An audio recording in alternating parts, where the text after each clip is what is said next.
I guess, and I'm going to spend a little time coming up doing sort of a teach-in around the Noguchi statue here at the base of the Ben Franklin Bridge in Philadelphia.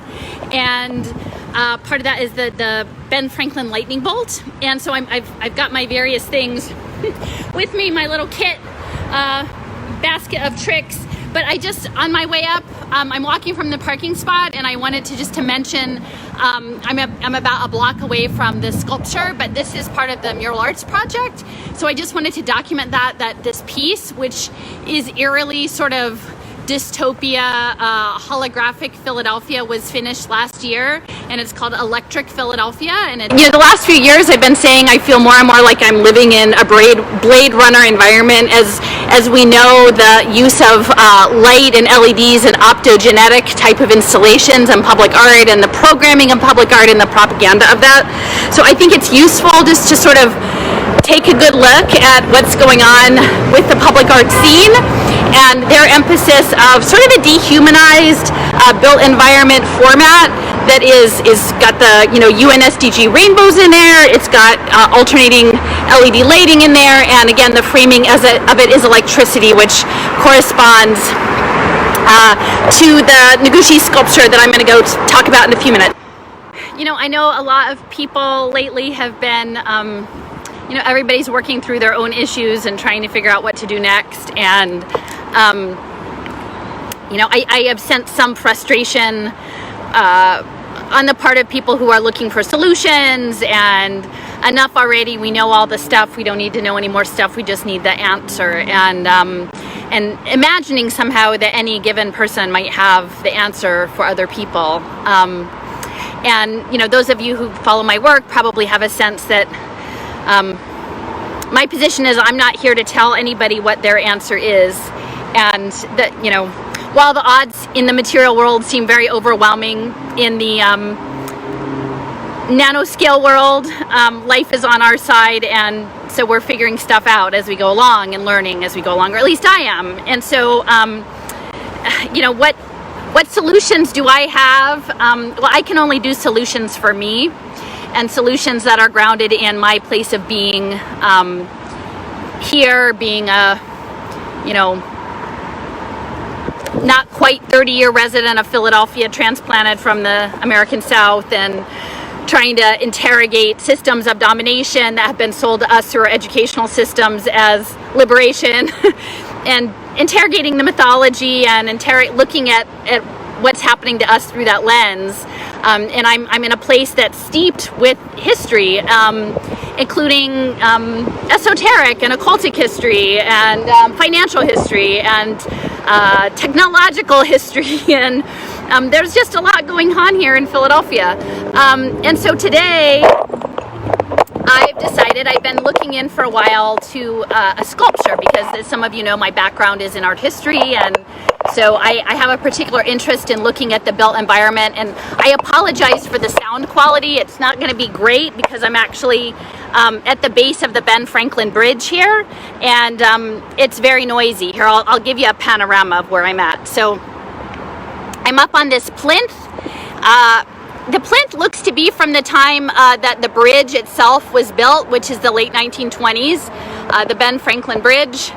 You can see it there in the distance blue. It goes from Philadelphia over to Camden, New Jersey. And as you can sense, this is an odd placement, because the bridge, if it were designed in any normal sense, the roadway would come right through where I'm standing, but instead it veers around in this odd configuration. It veers around, and then it connects to the Cross City Expressway that was a river last week from Ida, and then it goes down at the bottom, and there's a road here that is next to the Franklin Square, and right next to us, if you go over there, there's the WHYY, which is our neoliberal public radio NPR affiliate, and just down from that is the Federal Reserve, which is managing all of the central banking human capital bond program. And then you go over here, and then that's the backside of the Constitution Center, and so we're backed up right against Independence Hall. And then going around, I think that's actually the Mint, is that building that has no windows. So we're in the center of a lot of stuff going on, and you can sense the energy systems. And I think it's really interesting, this placement of this statue, this particular statue, because it's surrounded by traffic most of the day. I mean, it might die down a little bit in the wee hours of the morning, but this is a very busy road. And plop in the middle of this road is this statue. So I'm going to step back and show you what it looks like. Again, the plinth must have been here predated. This statue was designed for a competition by Isamu Noguchi in 1932. And then nothing ever happened with it until in the late 1979, the Philadelphia Museum of Art had a retrospective of his work. And then they pulled this drawing for this statue out of the drawer. And so here it is. Maybe I can step back. This is Franklin Square behind me. Let me step back so you can get a better look at it. It's quite large. It is a lightning bolt. It's to Ben Franklin, and you can see there's a kite there at the top abstracted, and then it comes down as this lightning bolt into a key, and that's the experiment that Franklin was known for. And then it breaks down into this structure that's pyramidal in shape. It's like a 4-sided pyramid, not a 3-sided pyramid. And then there are these guy wires, and so then there are these electric lanterns on either side, and lots of flags. So that's sort of the situation of this sculpture. And I've known this sculpture is here, since I moved to Philadelphia. You just see it in a distance. Nobody really pays any attention to it because you can't really get to it. It's not particularly pedestrian friendly. I mean, there is a sidewalk, but the only people who are really spend any time in the proximity of this, because it's really just at the base of the highway entry ramp, are it's mostly people who are needing, either seeking shelter, in tents, or seeking funding or something, like holding up signs at the highway. It's not, most regular people don't come over this way, even though it's really very close to Independence Mall.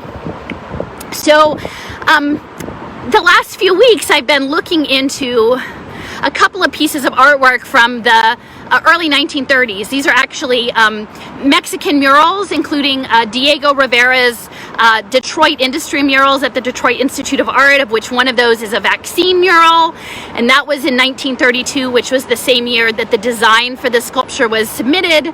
And another one is Juan Clemente Rosco, who is another Mexican muralist who also did a really important mural series in 1932 around American civilization that was interrogating in a more direct way technology and indigenous and colonizing and systems of domination in Mexico and what is now the continental United States.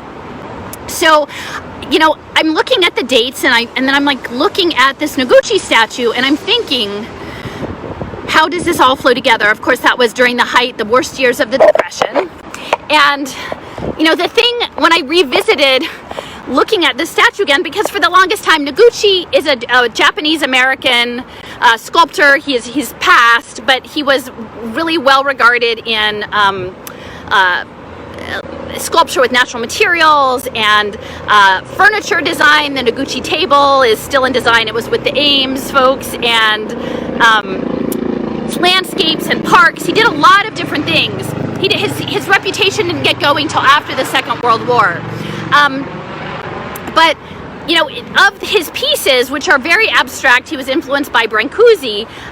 This is one of the more realistic pieces. I mean, you can definitely see there's a kite, there's a lightning bolt, and there's this key, and it's quite representational. And so, I got to looking at the key in particular, because I think for the most part we think, oh, this is a key that is about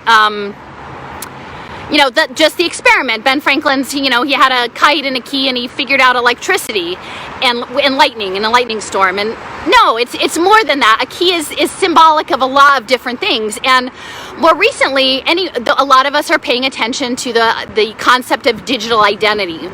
And digital identity on blockchain is founded on a concept of having public and private keys that provide access to encrypted information about you. And so in looking at this statue again, I thought, oh, wow. So what if the key isn't actually a physical key, that this key is, not that Noguchi necessarily thought of it at the time, but that this key could represent the key to your digital identity, the key to the metaverse, and that this pyramidal structure that is holding up the key, you know, this pyramid, which is again very symbolic in Freemasonry, and we know that Ben Franklin was, you know, a Freemason, very influential internationally, scientific thinker and political, you know, operative. The metaverse is sort of under this pyramid, and then that there is this room at the bottom. And so if we understand what we're dealing with now is about nanotechnology, and at the nano level, and now I've heard even that there's a pico level, that the idea of physics and molecular structures is that most of the things we imagine to be the real material world at the nanoscale are very, very different. And there's lots and lots of room in between the molecules. And so the material reality that we see if we were existing at a nanoscale would be entirely different. And that is the world that is being built in the metaverse. It's a virtualized world that is made out of mathematical coding. And that mathematical coding exists, and the physics of that are very, very different from the material world. The molecules, the molecular design that is attached to mathematical equations is extremely different from how we experience with our current senses the actual world.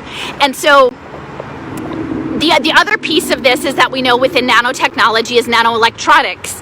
And so Franklin, you know, was central to electronics, and actually the family that helped gave the money to make the sculpture a reality over 50 years later in 1984 was the Widener family. And the Widener family was a very affluent family in Philadelphia, and they got their money in trolley cars, which were initially horse-drawn trolleys, but later electric trolleys, and then they had investments in batteries. So Mr. Widener actually died in the Titanic sinking, but his money still sticks around, and so many years after his death, that foundation paid to have the drawing that Noguchi set up in the 1930s realized as a physical object. Now, I wish I could remember the name of the architectural firm, but what Noguchi said was at the time, he couldn't have imagined how it could have been built, this sculpture that he designed, because none of the lightning bolt, none of it was symmetrical, and they didn't really have the engineering capability to make it happen. And so it probably couldn't have happened in 1932, but they did have the engineering in 1988. And the firm that was tapped to do the engineering on this, actually it was a New York engineering firm, and that particular firm does tens of millions of dollars in defense contracting. So it's a defense contracting firm that created the structure to execute this lightning bolt sculpture, which is really interesting. So, you know, if you guys have also been following me on nanotech and nanoelectronics, you know, so much of it is about nanorobotics and nano machines and using graphene and two-dimensional materials to make tubes and mini engines that would exist in living cells, the bodies of people, the bodies of animals, the bodies of plants, and that is part of this whole cyborg avatar capitalism program that is coming. I don't know if you guys can see me. The light is really bad here. So the cyborg avatar capitalism is coming, and it's coming with nanotechnology, and a lot of the robotics for this are activated through frequency and waves and energy systems, and some of those waves have to do with light, and some of them have to do with sound, and some of them they have to do with electronics, and that is how they are activated, the nanoparticles, that they come together and self-assemble within living systems then to execute their code as machines in living bodies. And so if you imagine, again, like right now I'm in the, oh sorry, let me flip it around. You know, I'm under this key in the lightning bolt in the metaverse. I'm standing on the metaverse. I am standing at the bottom where Richard Feynman says that the head of nanotechnology, the pioneer of nanotechnology, there's plenty of room at the bottom. And the social impact investors all say There's plenty of profit to be gotten at the bottom. The people who are the most dispossessed at the bottom of the economic pyramid, that is where they're going to get their money and little bits of profit in the human capital futures market. So if we exist in the metaverse and we understand the key to the portal of the metaverse is the key to your digital identity, and the biosensors that would be in your body that would be sending out real-time data to create your digital twin in the metaverse would be through nanosensors and nanorobotics that would be activated electrically, energetically through light and sound and energy and frequency. We're talking about sandwiching natural energy, which is lightning, between a kite and a key.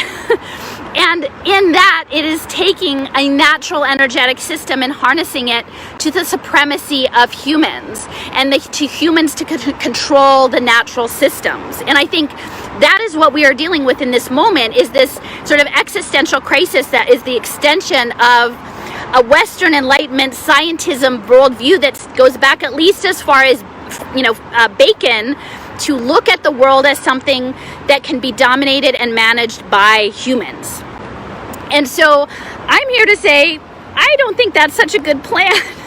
And as I was leaving the house today and I wanted to come and talk a little bit about this story and interrogate this sculpture, I often do little, transmutations and little ceremonies. So I've come, and you'll see I brought, oh my gosh, they've blown away already. I guess they've blown around. I guess that's fine. I've got my dandelions. I had a whole basket of dandelions, and so I put clumps of dandelions that I've gotten, and I sort of put a good intention, a good energetic intention at the base of the metaverse. And it's windy here, so the dandelions are blowing away, but I think the point is made. Here, I'll put them back on for you guys. Think good intentions, a good loving intention to reconnect with nature with these dandelions against the metaverse, right? Dandelions against the metaverse. Okay, these are still here, like at the bottom of all the pillars. We've got our dandelions, and you can see they're still fluffing out. They come to me, and there is flowers, and then they've got their fluff. So all of these little dandelions will fluff around. There they go. They're blowing, and I'll just go to the last corner of the metaverse portal here. But I've put my hands, and I said we refuse the metaverse. We refuse nanotechnology. We refuse to be colonized by these machines that are not even visible to the human eye, by these technological systems. And we choose nature, and we choose a natural life, and we choose a life that actually also includes death, because a lot of what we're talking about here is an escapism from death, this idea that we can live forever as artificial consciousness. And so when I was walking out of my house, I didn't really know exactly. I bring my ladies, and someone had sent me this lovely poster. I had this yesterday at Keeley's grave, and the children, are saying children's growth is guided by love. Thirst for power and control has no jurisdiction here. So I've got all my regular stuff. But then what did the world present to me? So in the tree pit, as I'm coming out of my house, walking to my car, this beautiful fungi, look at it, isn't it so amazing? It's like this glorious, and we're talking about, going up against DARPA's internet, right? The constructed web of relationship that we're forced into versus natural webs of relationship that are ways of sensing that are tied to chemical sensing and electrical signaling at a microbiome or a fungal level. And so I plucked the fungi, because again, that is us, because the fruit clearly is only part of it. The mycelia, it goes way underground forever and ever. And then these beautiful little crab apples, I was walking by, there's a bit of a park on the way, walking from the parking space, and so I was like, oh, they want to be with us today, they want to be part of this ceremony. And then I kept going. I thought, well, I don't know how much, if I'll make a heart with these red crab apples, that's what I'll do. But then I walked to the next tree pit, and there was some limbs down from the storm, and it was a ginkgo tree. And so all of these beautiful green and yellow ginkgo fruits, right? The ginkgo fruits, and I gathered all of those up, and they're not goopy yet, but they're quite astonishing, the color and the texture of these ginkgo. And as we know, medicinally, the ginkgo are about memory and brain function and blood function, all of which are priorities for us now with these various injections and treatments and nanotech and 5G that we're dealing with. But the idea of nature's medicine, of nature and working with nature, and just sometimes letting serendipity be there and try to pay attention in the real world and collaborate and co-create with the regular world. So I have some more dandelions here, and then this is actually from like a lantern tree. These are these little puffy seed that were blowing, and I thought, a lot of what I'm going to talk about later is this sort of Illuminati and this false light. And so the lanterns, I plucked off a few of those from the tree and brought them with me. So that is the offering I'm making under the key, under the portal of this metaverse, the artificial, is to reclaim this space for nature. So, and I also brought my little bowl. This is the bowl that is on the beauty resonance, and I did that for a bit. So I'm just going to sit down here and look at my notes. Bear with me for a second. Hopefully you can see me. I can't really see out very well because the light is so bright, but hopefully it's still working for you guys. So a couple things about Noguchi. I mentioned he was born, his mother was an American writer in New York City, and his father was a Japanese poet, and his parents never married, and this is in the early 19-teens. His mother went to Japan and became a teacher, an English teacher, for quite a long time, and then as a young man, she sent him back to the United States, to Indiana, to a school called Interlochen, which was a progressive school that had a lot of hands-on education. But it was right around the First World War, and the man running it was German, and so the school shut down.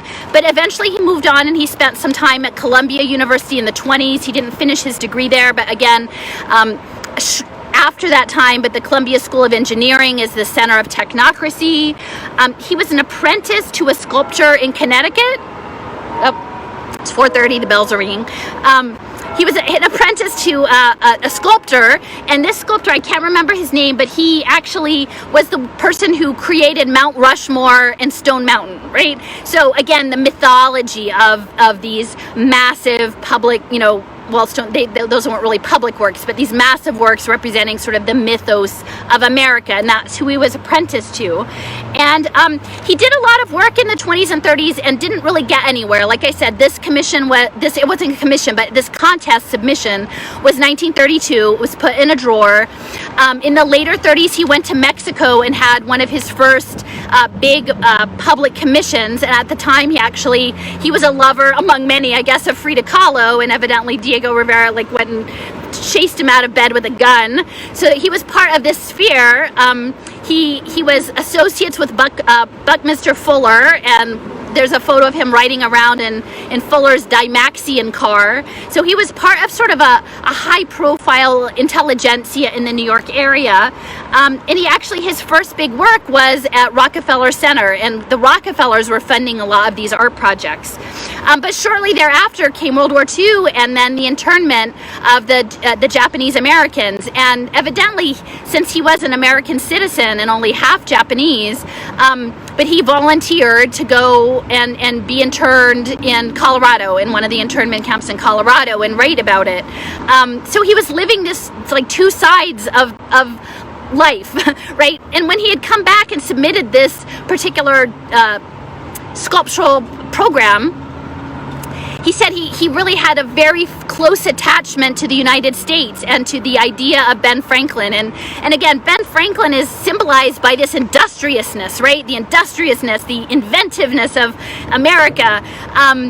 And so that's 1932, and then a decade later, the very same country is interning and imprisoning his fellow, Japanese American citizens in these camps, and that his commission for the Rockefeller Center was for the freedom of the press. So there are all of these inconsistencies around what we imagine this country to be. It's a lot more complicated than we would imagine. He worked for a while. He did a commission for Zenith Radio, and actually it was a Bakelite radio nurse. So it was like a first baby monitor, which is crazy in terms of the surveillance age and radio technology. He later created a landscape architecture garden for IBM's headquarters in Armonk, New York. So he had these connections to the technology companies. And let's see, I guess the other thing I want to say is when this sculpture was actually installed and the ribbon was cut, it was 1984, I believe, and then that was in the fall of 1984, and then in May of 1985, Wilson Goode was the mayor of Philadelphia at the time. He was the first Black African-American mayor of the city, and by the following May, Wilson Goode had dropped a bomb on Move in West Philadelphia and burned down blocks of city buildings and killed a lot of people, or authorized that, right? And so if we think about this lightning bolt not simply as man's harnessing nature's power or possibly activating nanotechnology in the metaverse, but also as directed energy weapons, which we know people have been dealing with geoengineering and fire systems around the world, like all of the other things that are going on around man's containment of energetic natural systems towards destruction or transmutation or transfiguration, which I've thought about it a lot today, and I feel like the transhumanist agenda is sort of like a compulsory conversion that was enacted by the Vatican and the conquistadors on the residents of Turtle Island when they showed up and had these forced, you can die or you can become what we want you to become, and that's really in my heart what I feel like we're dealing with right now. So one last thing, in 1982, so 2 years before this sculpture was finished, and while it was still under consideration in concept because it came out of the 1979 retrospective of Noguchi at the Philadelphia Museum of Art, about 4 blocks from here at 3rd and Chestnut, the University of Pennsylvania, which is again Ben Franklin's university, in a center of impact investing and gene editing and tricky finance and neoliberal social policy and academics, they joined with the American Chemical Society, and right opposite Independence Hall is the Roman Haas building, and Roman Haas is a Philadelphia chemical company that later sold out to Dow.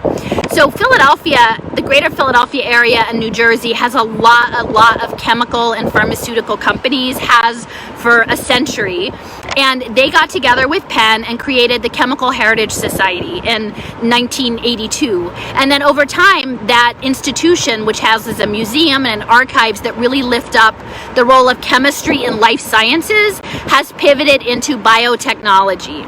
So we're in this nexus where all of these things are happening, and whether everyone is aware of all the different pieces, they are still going on. So, I think that's about it. I did just post a tweet and on my Facebook about Richard Baldwin, who is an economist at the Institute or Graduate Institute of Geneva in Switzerland, who is one of the main people advancing globalization 4.0, the idea that the new global economy will be based on telepresence labor and global trade and services, as well as, I believe, global trade and securitized debt tied to behavioral compliance and social impact bonds.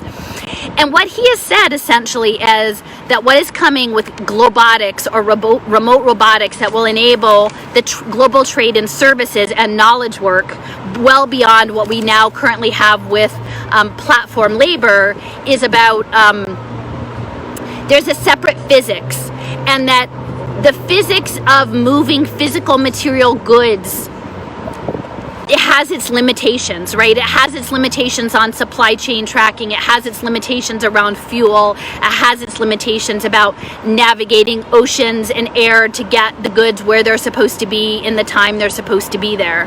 And so in and of itself, that it's material, there are some bounds put on the speed of economic development and the potential growth of that, because it's bound by the material world. But what Baldwin has said is that what's coming next is this global trade in services, is that the physics, the electrons of data are completely different. They're completely different from the material world, and in that it means that it can move faster than we can imagine, and it can grow, or the harm that is carried out can be more intense than we can possibly imagine. So I think that's really important as we think about energetic systems, around electrical systems, around intention, around mythology. People are focused on a lot of things right now that, in my opinion, are not necessarily the things we should be most focused on. We need to be focused on the economic transformation, on the transhumanist transformation, and how that is being carried out through the propaganda situation, through neoliberal policies, and through, coercion under a bio-capitalist surveillance state. So this is gonna take me a bit of time, and this may not be super interesting to all of you, but I found, as I was sort of poking around and trying to figure out what I wanted to do today, I was looking at, remind me what all the things that Ben Franklin did, because we're supposed to be mythologizing that. You know what? I think I might cut off for a minute and then read this in a second, because we've got some tourists here, and I'll just hold off for a minute. So I'm going to say goodbye. I'll come back in a few minutes.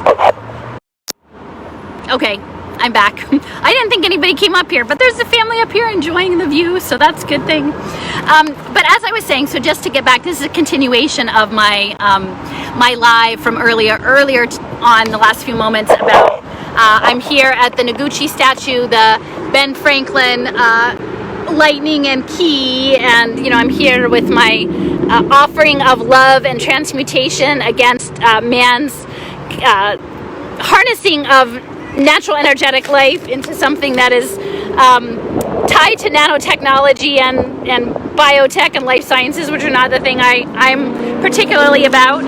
And so anyway, I was just here I go. Just reminding myself about Ben Franklin this morning, and he did the Poor Richard's Almanac and the Franklin stove and electricity, and he was a correspondent. I will refer you guys to my friend Raul at Silicon Icarus, had done a really interesting piece around Quakers and scientific thought, and Ben Franklin's correspondence with a group, I think Matthew Bolton in England, and Joseph Priestley around the Lunar Society of Birmingham. And this is an age when people pursued scientific interests, right? They didn't have narrow silos. They just thought about a lot of things. So Franklin was a correspondent with that. Clearly he was part of, the larger geopolitical connection. He was Postmaster General. He advocated for the Stamp Act, and then he pushed back on the Stamp Act, and, signed Declaration of Independence and the Constitution and the Treaty of Versailles, signed all the things. But what I did not know at the end was they said Ben Franklin advanced, it was it wasn't democracy, it was and it wasn't demography, it was a demo something, like a study of, I guess, life and population in the 18th century. And I was like, I had never heard of that. And this is from the National Archives, so I'm not, it's not made up. Lots of motorcycling going on. So I was like, well, what is that? So I looked it up, and this is from the National Archives, and I'm just going to read this aloud because I think it bears having the fuller picture. And I say this, I think some people were working on doxing me the other day, and as I said, my other half works at the city's largest employer, which happens to be Ben Franklin's University. And, which doesn't mean that we're all on the same page about all of the things, but in 2005, I remember that the autobiography of Ben Franklin was the freshman reading book for the University of Pennsylvania. And so, you wonder, they get a certain perspective, but perhaps not the full perspective. And so, what I didn't realize was that Ben Franklin in 1751 wrote an essay that was essentially writing to England to protest taxation and limitations around the iron industry in the United States, or what would become the United States. It wasn't the United States, in the colonies, right? This is 1751. But within it, he talked very much about population management and population growth. And this is about 8 pages that I'm just going to read. So we have his original words. But it frames things in a certain perspective, a perspective of people who imagine that these lands were there to be used for certain people for certain purposes. It was actually quite cutting, and in its racialized language, and is language around eugenics and population management, and that his work actually informed the work of Thomas Malthus. When you hear about Malthusian or eugenics, before Thomas Malthus was Ben Franklin, and actually Adam Smith, who was the proponent of free markets, was said to have 2 copies of this essay in his library. So I'm just going to take a minute. It said that it was printed in 1751, and it was about the British Iron Act of 1750, which prohibited the erection of rolling mills, forges, and steel furnaces in the colonies because Britain wanted to control the iron laws. And so he wrote this essay and sent a copy to Peter Collinson, who was one of his correspondents, and then eventually it was published in 1754. It was part of a pamphlet in 1755. Okay, so this essay is called Observations Concerning the Increase of Mankind, 1751. Okay, and it has numbers here, like it's kind of oddly formatted, but I don't know if you can see that. Observations concerning the increase of mankind, peopling of countries, and etc. Number 1, tables of proportion of marriages to births, of deaths to births, of marriages to the numbers of inhabitants, and continued, formed on observations made upon the bills of mortality, christenings of populous cities, will not suit countries, nor will tables formed on observations made on full settled old countries as Europe suit new countries as America. So they're saying, like, the old way of doing things in terms of looking at population growth is not going to be the same for the United States. What would become the colonies, that would become the United States. Number 2, for people increase in proportion to the number of marriages, and that is greater in proportion to the ease and convenience of supporting a family. When families can be easily supported, more persons marry and earlier in life. So that's pretty logical, right? He's saying, and we see that when people are economically insecure, the size of the family shrinks, assuming you have access to birth control or other, arrangements. So number 3, in cities where all trades, occupations, and offices are full, many delay marrying till they can see how to bear charges of a family, which charges are greater in cities. As luxury is more common, many live single during life and continue servants to families, journeymen to trades, and hence cities do not by natural generation supply themselves with inhabitants. The deaths are more than the births. So that's kind of interesting. Again, what he's saying is it's expensive to live in the city. So if young people are living in the city, they don't have a lot of disposable income to start a family. So maybe once they've saved up enough income, they leave the city and go somewhere where it's more affordable and then start their family. So, that's over time. We imagine what happened with the suburbs and so on and so forth. That cities have a certain cost of access, and that's the same for Philadelphia, and more extreme in other places. Number 4, in countries fully settled, the case must be nearly the same, all lands being occupied and improved to the height. Those who cannot get land must labor for others that have it. When laborers are plenty, their wages will be low, and by low wages a family is supported with difficulty. This difficulty deters many from marriage, who therefore long continue servants and single. Only as cities take supplies of people from the country and thereby make little more room in the country, marriage is a little more encouraged there, and the births exceed deaths. So they're saying, like, it's harder to start a family if you don't have land, and if you don't have land, you have to work for the people that have the land. So how is that different in the New World versus Europe? Europe, things are pretty booked up. There's not a lot of flexibility in terms of securing land. This is number 5. Europe is generally full settled with husbandmen, manufacturers, etc., and therefore cannot now much increase in people. America is chiefly occupied by Indians who subsist mostly by hunting, but as the hunter of all men requires the greatest quantity of land from whence to draw his subsistence, the husbandman subsisting on much less, the gardener on still less, and the manufacturer requiring least of all. The Europeans found America as fully settled as well it could be by hunters, yet these having large tracts were easily prevailed upon to part with portions of territory to the newcomers, who did much interfere with the natives in hunting and furnished them with many things they wanted. Okay, so here this is about efficiency. And again, when we go back and we think about man's domination of nature, is it optimal that we increase the use of land to the highest level of production, even if in the long term that means that the natural resources that we have access to become degraded and then over time are not non-productive. So that's in my opinion. And essentially what they're saying is that the original people here had a lot of land that they used for their hunting, and we didn't really feel that was the most efficient way of them using it. So we made arrangements to take it from them and then trade with them for things. Okay, 6.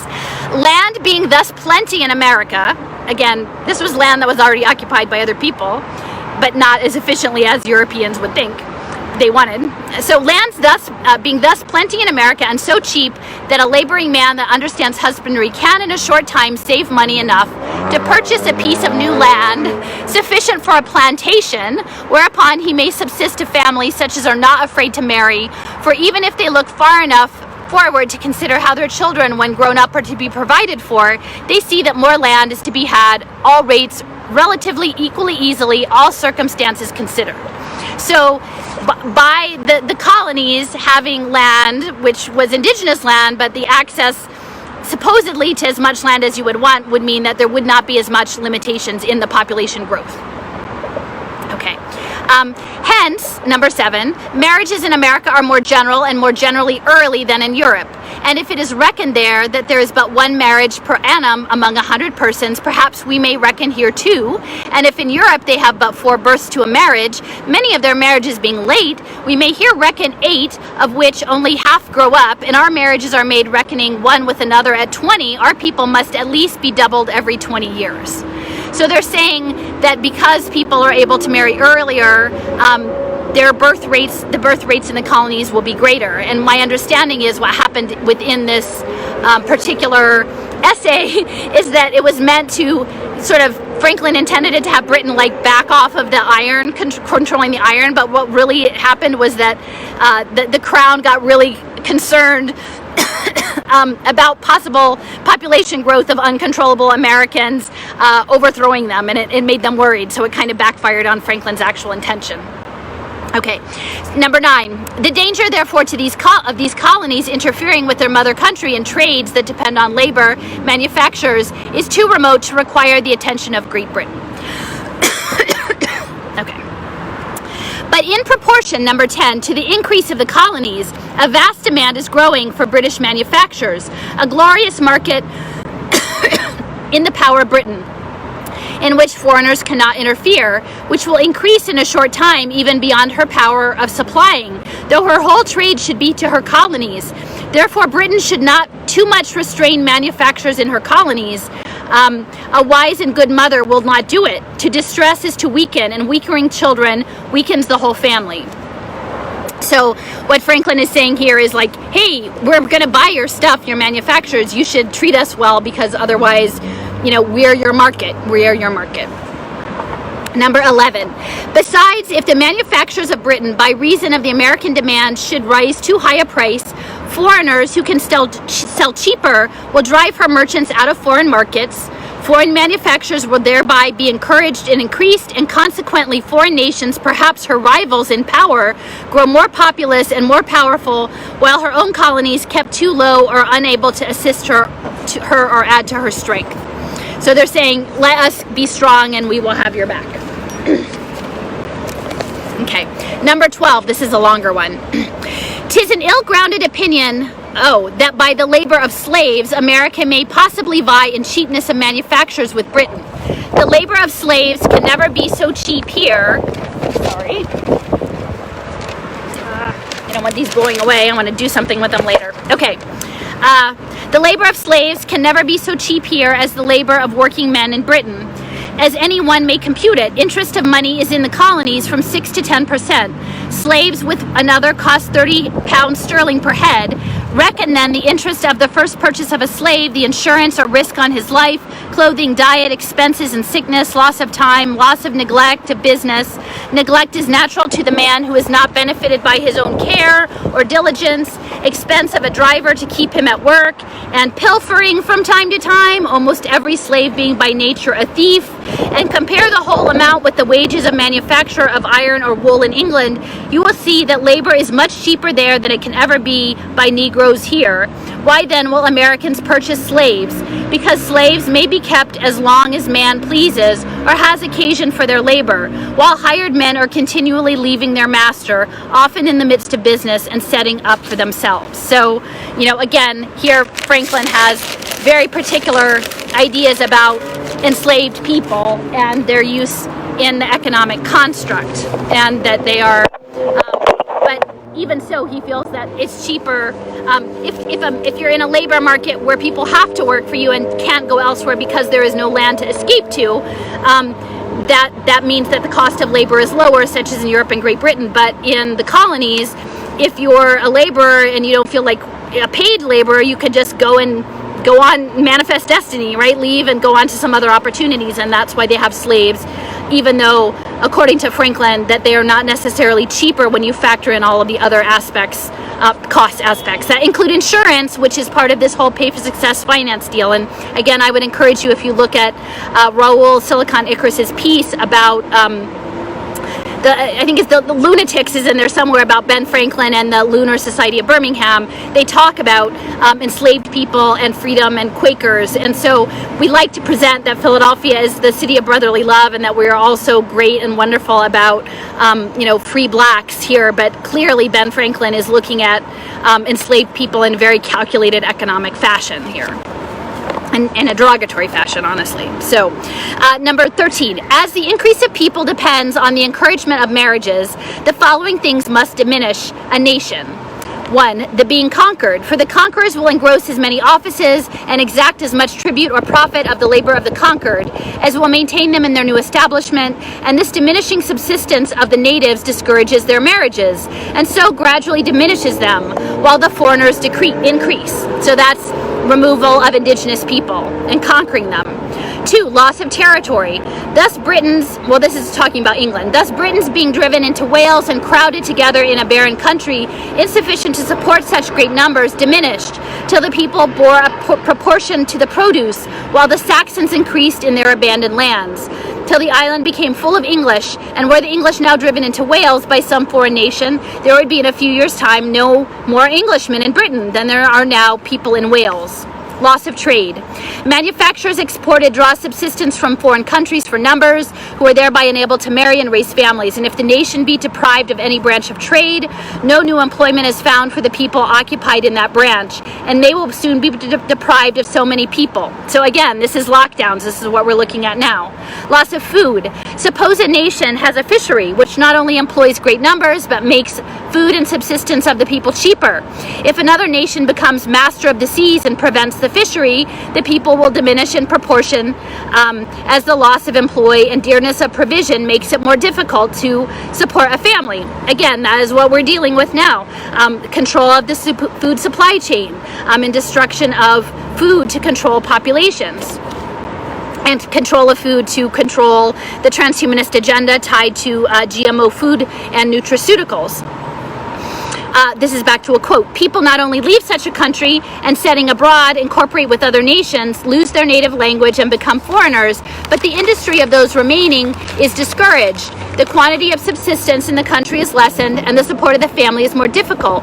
So heavy taxes tend to diminish a people. The introduction of slaves, the Negroes brought into the English sugar lands, have greatly diminished the whites there. The poor are by this means deprived of employment, while a few families acquire vast estates, which they spend on foreign luxuries and educating their children in the habit of those luxuries. The same income is needed for the support of one that might have maintained 100. So again, we're talking about income inequality and dispossession of the masses and the pitting of people against one another, the use of enslaved people to dispossess hundreds of people who would otherwise be working at gainful employment. And this is what we're looking at now, coming with automation and the globotic industry. Going back to quote, the whites who have slaves not laboring are enfeebled and therefore are not so generally prolific, and the slaves being worked too hard and ill-fed, their constitutions are broken, and the deaths among them are more than births, so a continual supply is needed from Africa. The northern colonies having few slaves increase in whites, and slaves also perdurate the families and use them, and the white children become too proud, disgusted with labor and being educated in idleness, and are rendered unfit to get a living by industry. So this is all Ben Franklin's perspective. 14. Hence the prince that acquires new territory if he finds it vacant or removes the natives, which is what was done, to give his own people room. The legislator that makes effectual laws for promoting of trade, increasing employment, improving land by more or better tillage, providing food or fisheries, securing property, may be properly called fathers of their nation, as they are the cause of the generation of multitudes by the encouragement to afford marriage. Right? So this is again securing land, manifest destiny, expanding your reach, fathers of the nation, of which Ben Franklin felt clearly he was. 15. As to privileges granted to the married, they may hasten the filling of a country that has been thinned by war or pestilence. Imagine that. That is how indigenous erasure. Or that has otherwise vacant territory but cannot increase a people beyond the means provided for their subsistence. So there always has to be enough for people to be able to live off of, which is why having a truly reciprocal environment where humans are relatives in natural systems, not a fake World Economic Forum circular economy that's based on inputs, outputs, blockchain tracking, sensor technology, but a true relationship to nature and food and the earth in a give and take relationship. That is what's needed for subsistence, but that is not what they're talking about. They're always talking about do what you can, extract the resources, move on to new land, and that has been the paradigm on what the continental United States for centuries. 16. Foreign luxuries and needless manufactures imported and used in a nation do by the same reasoning increase the people of a nation that furnishes them and diminish the people of the nation that uses them. So he's against the luxuries. Laws, therefore, that prevent such importation promote the exportation of manufactures to be consumed by foreign countries may be called, with respect to the people that make them, generative laws, as by increasing subsistence they encourage marriage. Such laws likewise strengthen a country doubly by increasing its own people and diminishing its neighbors. So Franklin's take is that luxury is bad, subsistence activities internally are good. 17. Some European nations prudently refuse to consume the manufactures of East India. They should likewise forbid them to their colonies, for the gain of the merchant is not to be compared with the loss by this means of the people to the nation. And so I think we need to also consider luxuries in this respect as tied to a consumer of digital goods and items, avatar items, all of NFTs, all of these things that are tracked on blockchain. I've got 2 more pages, guys. 18. Home luxury in the great increases a nation's manufacturers employed by it, who are many and only tend to diminish the families that indulge in it, who are few. The greater the common fashionable experience of any rank of people, the more cautious they are of marriage. Therefore, luxury should never be suffered to become common. I guess if you're waiting to get rich and have luxury, you're going to save your money and not have a family and reproduce. I guess if you're maybe hipsters who are collecting NFTs and never get married and do telesex or whatever, camming, that stuff, like that's sort of where this goes, this next version, right? The increase of offspring, in particular families, is not always owing to greater fecundity of nature, but sometimes to examples of industry. So again, I'm here on Labor Day, Ben Franklin, the scion of industriousness.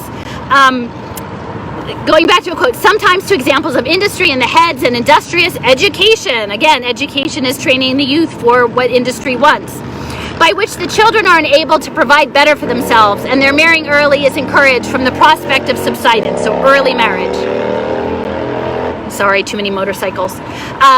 If there be a sect, therefore, in our nation that regard frugality and industry as religious duties and educate their children therein more than others commonly do, such sect must consequently increase more by natural generation than the other sect. So again, they're looking at growing the American empire by increasing reproduction.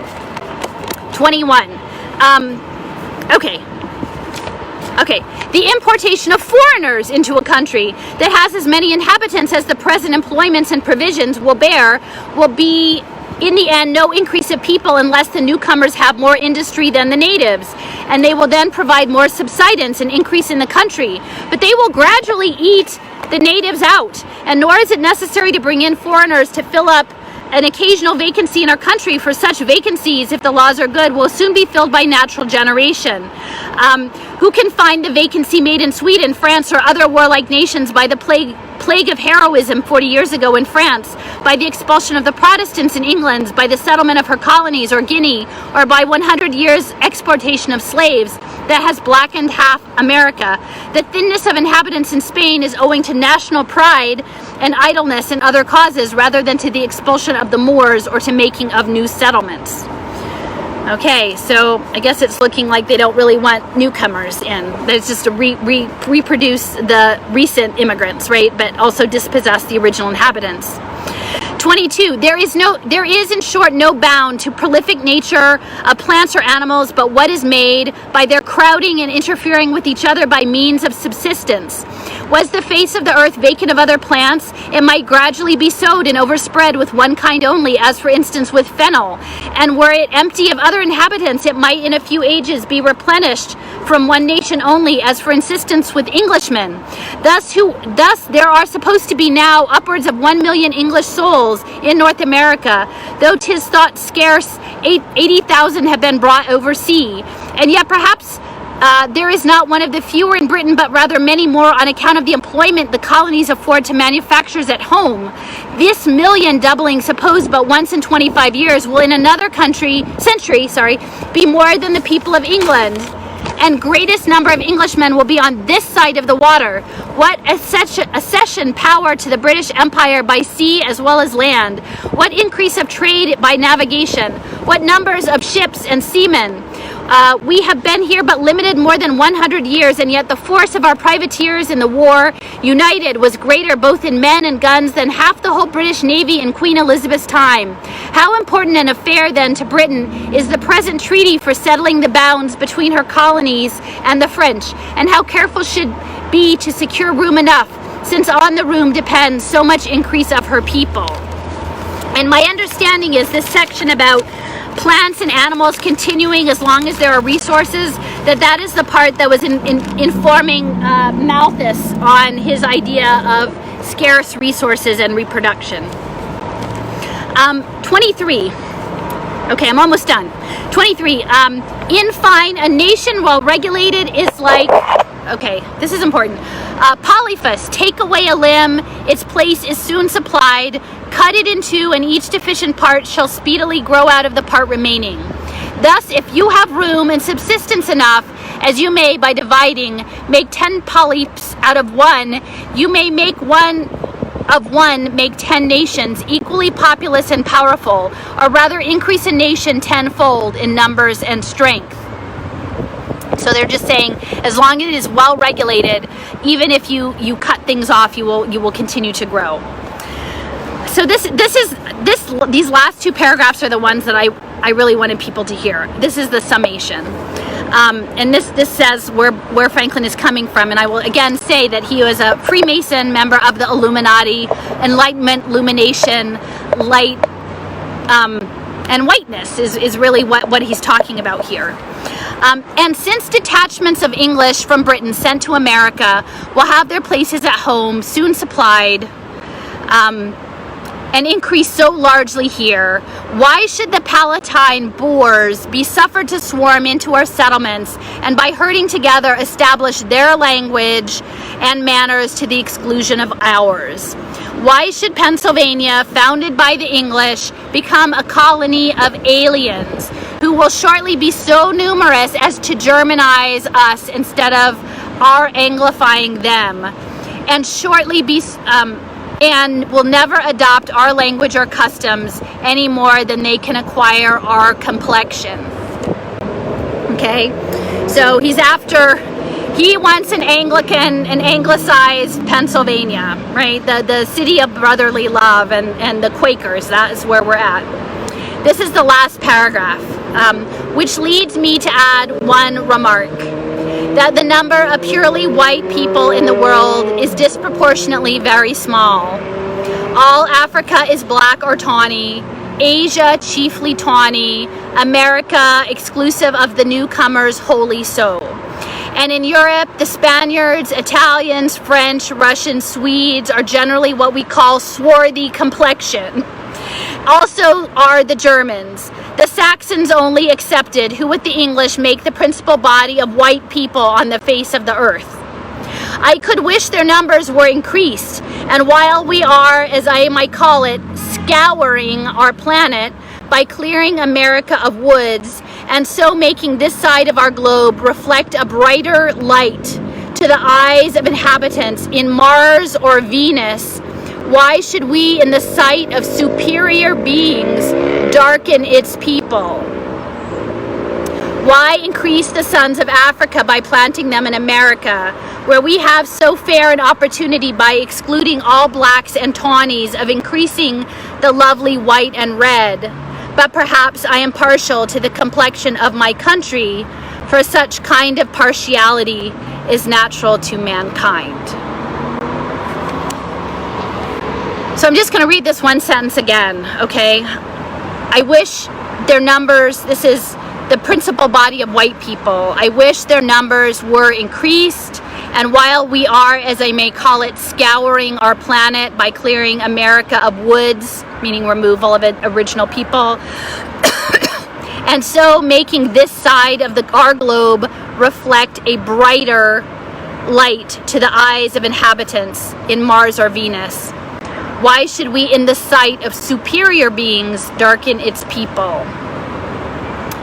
So I find this all very interesting, this idea of light and Mars, you know, the god of war, and superior beings that are imagined at some distant area.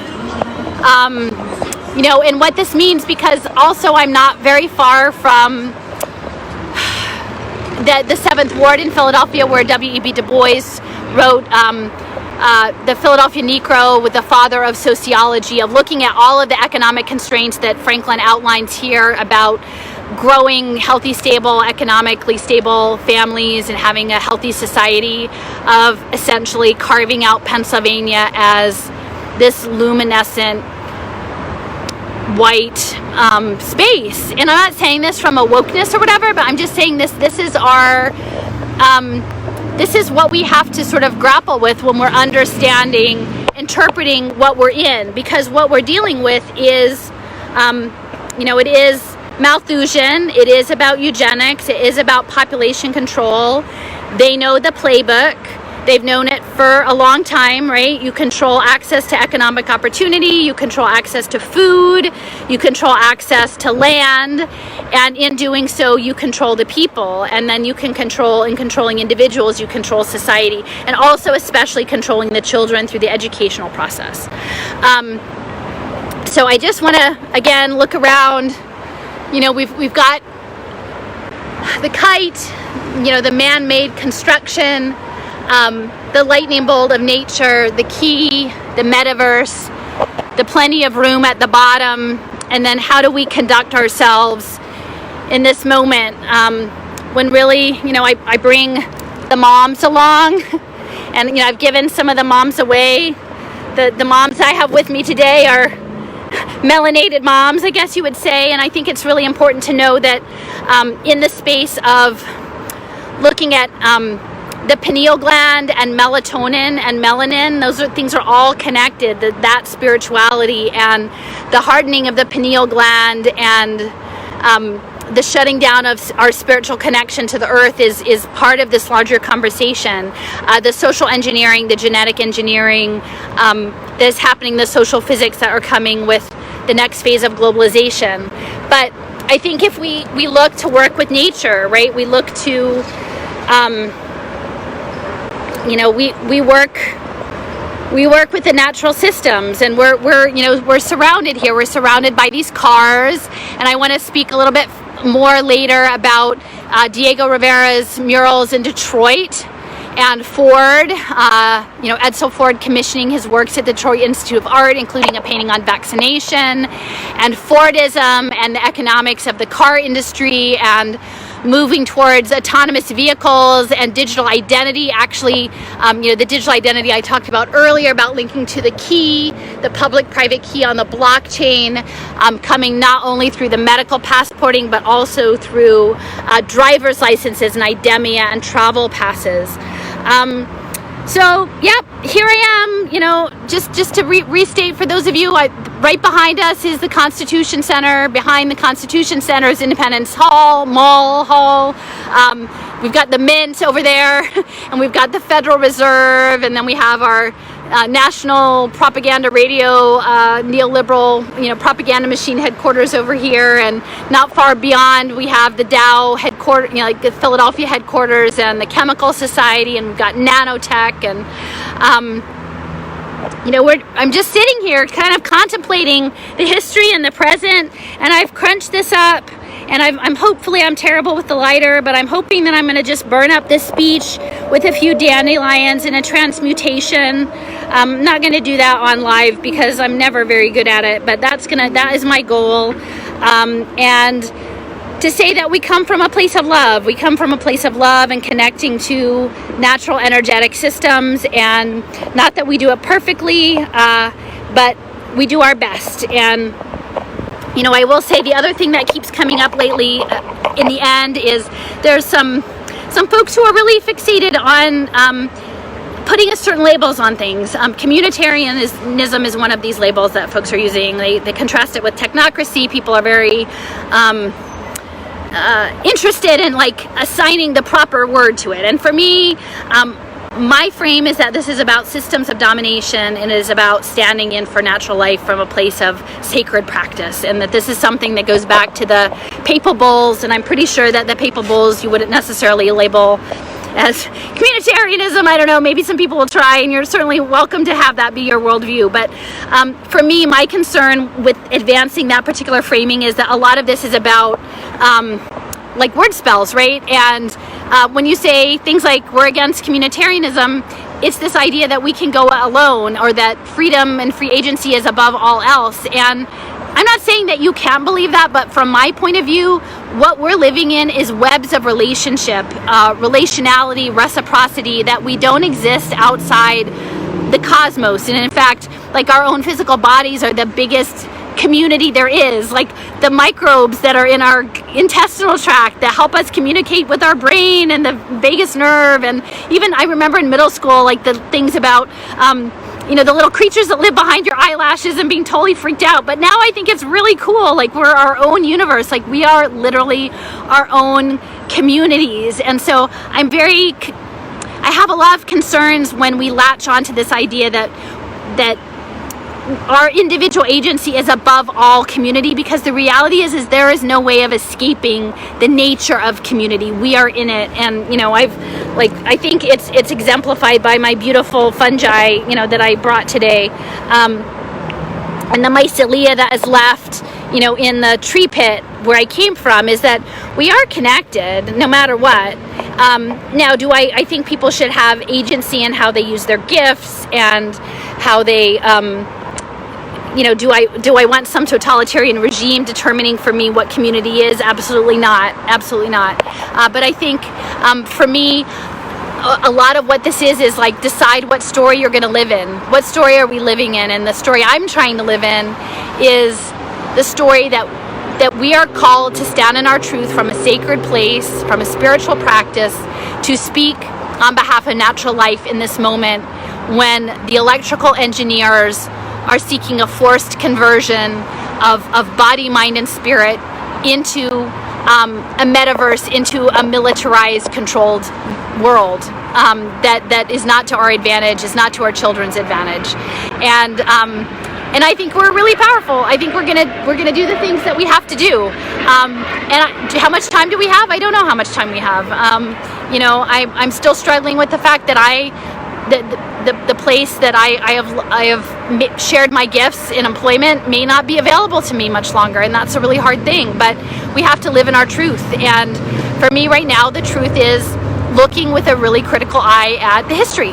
And that history, it was important to read that essay by Ben Franklin that informed Malthusianism. And those of you who are in the resistance movement and imagining that, you know, it's the courts and the Constitution that's going to save you, I'm like, I don't know. Like I think it brought us here, really. And so maybe if we have more clarity, as John Trudell has said, get clear and coherent thinking. And you know, I'm not a leader. I'm not here to tell you what to do. I do my thing, I share it, I see if it makes sense to you. If it makes sense to you, feel free to riff off of it and do your own thing where you are, because this playbook is happening all over the world. So,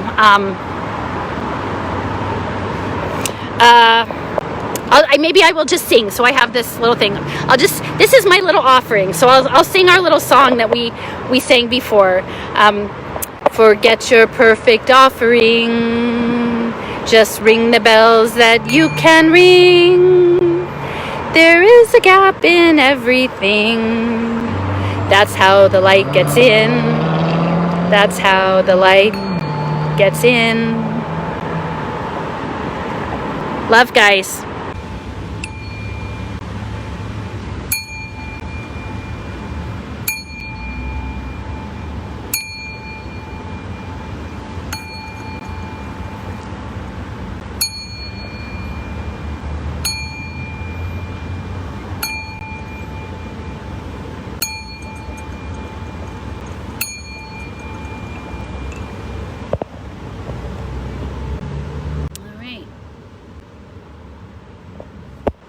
That's where we're at. Ben Franklin, nanotechnology, blockchain identity, metaverse, transmute.